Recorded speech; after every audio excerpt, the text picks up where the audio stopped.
Hi friends, இன்றைக்கி ஒரு recipe தான் பார்க்க போகிறோம். என்னென்னு பார்த்தீங்கன்னா, ரவா இட்லி தான் நம்ம பார்க்க போகிறோம். வாங்க எப்படி செய்யுதுன்னு பார்க்கலாம். ஃபஸ்ட்டு ஒரு பேனில் வந்துட்டு 1 டேபிள் ஸ்பூன் அளவு ஆயில் ஊற்றிக்கோங்க.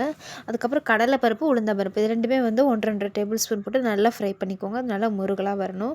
அதுக்கப்புறம் பார்த்தீங்கன்னா, கருவேப்பிலை ஒரு கொத்து போட்டுட்டு அதுவும் நல்லா ஃப்ரை பண்ணதுக்கப்புறமா வெங்காயம் பொடி பொடியாக நறுக்கி சேர்த்துக்கோங்க. அதுவுமே போட்டுட்டு நல்லா ஃப்ரை பண்ணி விடுங்க. அதுக்கப்புறம் பார்த்தீங்கன்னா, நம்ம வேகிறதுக்காக எப்பயுமே உப்பு போடுவோம். ஸோ அதே மாதிரியே உப்பு போட்டுக்கோங்க.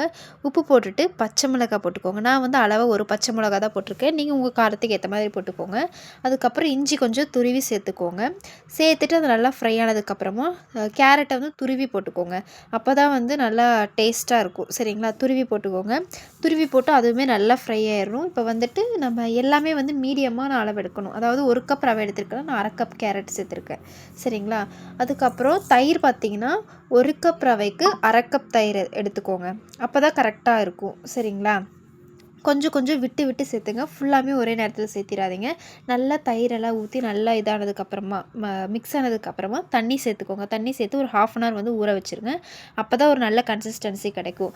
அதுக்கப்புறமா நம்ம இட்லி தட்டில் வந்துட்டு பேப்பர் போட்டு அதில் வந்து நல்லா எண்ணெய் வந்துட்டு ஸ்ப்ரெட் பண்ணி விட்டுக்கோங்க.